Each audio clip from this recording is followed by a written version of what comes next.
ಕರ್ತನಲ್ಲಿ ಪ್ರಿಯರಾದ ನನ್ನ ಸಹೋದರ ಸಹೋದರಿಯರೇ, ಇಂದಿನ ನಿರೀಕ್ಷೆಯ ವಾಕ್ಯ ಧ್ಯಾನ ಕಾರ್ಯಕ್ರಮದಲ್ಲಿ ನಿಮ್ಮೆಲ್ಲರನ್ನು ನೋಡುವುದರಲ್ಲಿ ನಾನು ಬಹಳ ಸಂತೋಷ ಪಡ್ತೇನೆ.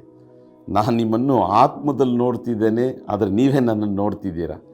ಈ ದಿನ ಕರ್ತನ ತನ್ನ ನೂತನ ಕೃಪೆಯನ್ನು ಕೊಟ್ಟು ನಮ್ಮನ್ನು ಆಶೀರ್ವದಿಸಿ ಇಟ್ಟಿದ್ದಾನೆ. ಅದಕ್ಕಾಗಿ ನಾವು ದೇವರಿಗೆ ವಂದನೆ ಸಲ್ಲಿಸಲು ಬಾಧ್ಯರಾಗಿದ್ದೇವೆ. ಇಂದು ಕರ್ತನು ನಮಗೆ ಕೊಡುವಂಥ ಆ ನಿರೀಕ್ಷೆಯ ವಾಕ್ಯ ಧರ್ಮೋಪದೇಶ ಕಾಂಡ 28ನೇ ಅಧ್ಯಾಯ ಅದರ 7ನೇ ವಾಕ್ಯ.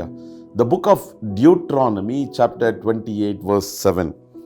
ನಿನ್ನ ಮೇಲೆ ಬರುವ ಶತ್ರುಗಳು ನಿಮ್ಮಿಂದ ಸೋತು ಹೋಗುವಂತೆ ಯೆಹೋವನು ಮಾಡುವನು.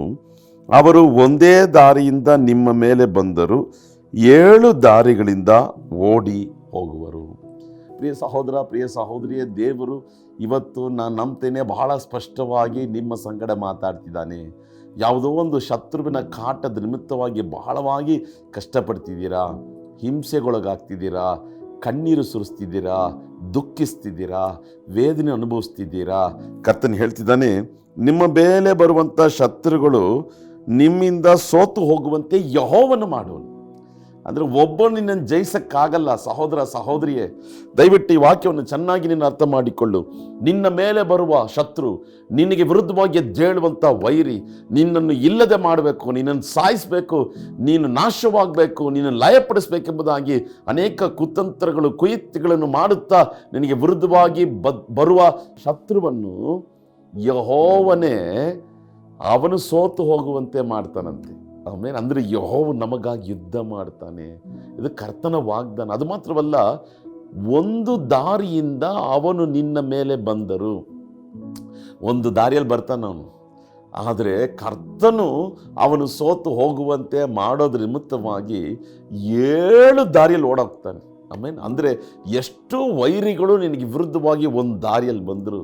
100 ವೈರಿಗಳಿದ್ದಾರಾ, 50 ವೈರಿಗಳಿದ್ದಾರಾ, 20 ವೈರಿಗಳಿದ್ದಾರಾ, ಒಂದು ದಾರಿಯಲ್ಲಿ ಒಟ್ಟುಗೂಡಿ ಬಂದರೂ ಕೂಡ ನೀನು ಜಯಿಸ್ತೀಯ. ನಿನ್ನ ಬಲದಿಂದ ಅಲ್ಲ, ನಿನ್ನ ಪರಾಕ್ರಮದಿಂದಲ್ಲ, ನಿನ್ನ ಜ್ಞಾನದಿಂದಲ್ಲ, ನಿನ್ನ ಆಯುಧದಿಂದಲ್ಲ, ಯೆಹೋವನೇ ಅವರು ಸೋತು ಹೋಗುವಂತೆ ಮಾಡ್ತಾನೆ. ನಿನಗೆ ಜಯವನ್ನು, ಯಶಸ್ವಿನ ಆತನು ಕೊಡುವಂಥ ದೇವರಾಗಿದ್ದಾನೆ. ಅವ್ರು ಹೇಗೆ ಬರ್ತಾರಂತೆ, ನಡ್ಕೊಂಡು ಬರ್ತಾರೆ, ಆದರೆ ಹೋಗ್ಬೇಕಾದ್ರೆ ಓಡೋಗ್ತಾರೆ, ಪರಾರಿಯಾಗ್ತಾರೆ. ಆಮೇಲೆ ಚಪ್ಪಲಿ ಇದೆಯೋ ಕಾಲಲ್ಲಿ, ಇಲ್ಲ ಬಟ್ಟೆ ಇದೆಯೋ ಇಲ್ವಪ್ಪ, ಯಾಕೆಂದರೆ ಕರ್ತನು ಸೋತು ಹೋಗುವಂತೆ ಮಾಡ್ತಾನೆ. ವೈರಿಗಳು ಸೋತು ಹೋಗುವಂತೆ ಯೆಹೋವನು ಮಾಡ್ತಾನೆ. ಒಂದು ದಾರಿಯಲ್ಲಿ ಬರ್ತಾರೆ, 7 ದಾರಿಯಲ್ಲಿ ಓಡೋಗ್ತಾರೆ. ಇದೇ ಇವತ್ತು ಕರ್ತನು ನಿಮಗೆ ಕೊಡುವಂಥ ನಿರೀಕ್ಷೆ ವಾಕ್ಯ. ಶತ್ರು ನೋಡಿ ಭಯಪಡಬೇಡ್ರಿ, ವೈರಿಯನ್ನು ನೋಡಿ ಹೆದರಬೇಡ್ರಿ. ನಿಮ್ಮೊಳಗೆ ಇರುವಂಥ ದೇವರು ದೊಡ್ಡವನಾಗಿದ್ದಾನೆ. ಯಾರಿಗಿದು ಮಾಡ್ತಾನೆ ಗೊತ್ತಾ? ಎಲ್ರಿಗಲ್ಲ. ಈ ಧರ್ಮೋಪದೇಶ ಕಾಂಡ 28ನೇ ಅಧ್ಯಾಯ 1ನೇ ವಾಕ್ಯ ಹೇಳ್ತದೆ, ಯಾರೆಲ್ಲ ಕರ್ತನ ಮಾತಿಗೆ ಕಿವಿಗೊಟ್ಟು ಕರ್ತನ ವಾಕ್ಯಕ್ಕೆ ವಿಧೇಯರಾಗ್ತಾರೋ ಅವರಿಗೆ ಶತ್ರುಗಳು ಮೇಲೆ ಬಂದು ಬಿಂದರು ಸೋತೋಗ್ತಾರೆ, ಒಂದು ದಾರಿಯಲ್ಲಿ ಬಂದರೂ 7 ದಾರಿಯಲ್ಲಿ ಓಡಿ ಹೋಗ್ತಾರೆ. ನೀವು ನಾನು ಕರ್ತನ ವಾಕ್ಯಕ್ಕೆ ವಿಧೇಯರಾಗಿ ನಡೆದುಕೊಳ್ಳುವುದಾದರೆ ನಿಶ್ಚಯವಾಗಿ ನಮ್ಮ ಶತ್ರುಗಳ ಮೇಲೆ ಕರ್ತನು ನಮಗೆ ಜಯವನ್ನು ಕೊಡ್ತಾನೆ. ಶತ್ರುಗಳ ಕೈಗೆ ಒಪ್ಪಿಸಿಕೊಡೋದಿಲ್ಲ, ಮನುಷ್ಯರ ಕೈಗೆ ಒಪ್ಪಿಸಿಕೊಡುವುದಿಲ್ಲ. ಒಂದು ದಾರಿಯಲ್ಲಿ ಬರ್ತಾರೆ, 7 ದಾರಿಯಲ್ಲಿ ಓಡೋಗ್ತಾರೆ. ಇದು ಯೆಹೋವನು ನಿಮಗೂ ನನಗೂ ಕೊಡುವಂಥ ನಿರೀಕ್ಷೆಯ ವಾಕ್ಯ. ಸೋತೋಗ್ಬೇಡ್ರಿ, ವೈರಿಗಳು ನೋಡಿ ಹೆದರಬೇಡ್ರಿ, ಶತ್ರುಗಳ ನೋಡಿ ನಡುಗಬೇಡ್ರಿ. ನಮ್ಮ ಸಂಗಡ ಇರುವಂಥ ಯೇಸು ಕ್ರಿಸ್ತನು ದೊಡ್ಡವನು. ಆತನು ಇವತ್ತು ಭಾಳ ಸ್ಪಷ್ಟವಾಗಿ ನಿಮ್ಮ ಸಂಗಡ ಮಾತಾಡ್ತಿದ್ದಾನೆ.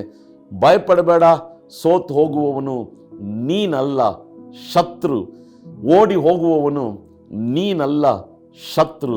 ನೀನು ನೆಲೆಯಾಗಿರ್ತೀಯ, ದೃಢವಾಗಿರ್ತೀಯ, ಸ್ಥಿರವಾಗಿರ್ತೀಯ. ಕಣ್ಗಳು ಮುಚ್ಚಿ ಪ್ರಾರ್ಥಿಸೋಣ. ನಮ್ಮನ್ನು ಪ್ರೀತಿಸುವಂಥ ಪರಲೋಕದ ತಂದೆಯೇ, ಈ ನಿನ್ನ ಒಳ್ಳೆಯ ವಾಗ್ದಾನಕ್ಕಾಗಿ ಸ್ತೋತ್ರ ಸ್ವಾಮಿ. ನಾವು ನಿನ್ನ ವಾಕ್ಯಕ್ಕೆ ವಿಧೇಯರಾಗಿ ಅದರ ಪ್ರಕಾರ ನಡಿಬೇಕಾದ್ರೆ ಶತ್ರುಗಳು ಒಂದು ದಾರಿಯಲ್ಲಿ ಬರ್ತಾರಪ್ಪ, 7 ದಾರಿಯಲ್ಲಿ ಓಡೋಗ್ತಾರೆ. ದೇವರೇ, ನಮ್ಮ ಮೇಲೆ ಬರುವಂಥ ವೈರಿಗಳು ಅವರೇ ಸೋತೋಗ್ತಾರೆ. ಕಾರಣ ನೀನು ನಮಗೆ ಜಯವನ್ನು ಕೊಡುವಂಥ ದೇವರು ಸ್ವಾಮಿ. ಈ ವಾಕ್ಯವನ್ನು ಕೇಳುವಂಥ ಪ್ರತಿಯೊಬ್ಬರಿಗೂ ವೈರಿಗಳಿಂದ ಬಿಡುಗಡೆಯನ್ನು ಕೊಡು, ವೈರಿಗಳ ಮೇಲೆ ಜಯವನ್ನು ಕೊಡು, ವೈರಿಗಳು ಓಡಿ ಹೋಗುವಂತೆ ನೀನು ಸಹಾಯ ಮಾಡು ಸ್ವಾಮಿ. ನಿಮಗೆ ಮಹಿಮೆ ಸಲ್ಲಿಸ್ತೇವೆ, ಯೇಸು ಕ್ರಿಸ್ತನ ರಕ್ತದಲ್ಲಿ ಒಪ್ಪಿಸಿಕೊಡುತ್ತಾ ಯೇಸುವಿನ ನಾಮದಲ್ಲಿ ಪ್ರಾರ್ಥಿಸ್ತೇವೆ ತಂದೆಯೇ. Amen, amen, amen. God bless you. ಕರ್ತನ ವಾಕ್ಯಕ್ಕೆ ವಿಧೇಯರಾಗುವುದನ್ನು ಮರೆಯದಿರಿ. ಕರ್ತನ ವಾಕ್ಯಕ್ಕೆ ವಿಧೇಯರಾಗುವಂಥ ಪ್ರತಿಯೊಬ್ಬರಿಗೂ ಕರ್ತನೇ ಯುದ್ಧ ಮಾಡುವ, ವೈರಿಗಳ ಮೇಲೆ ಜಯವನ್ನು ಕೊಡುವ. God bless you. Have a blessed day. Amen.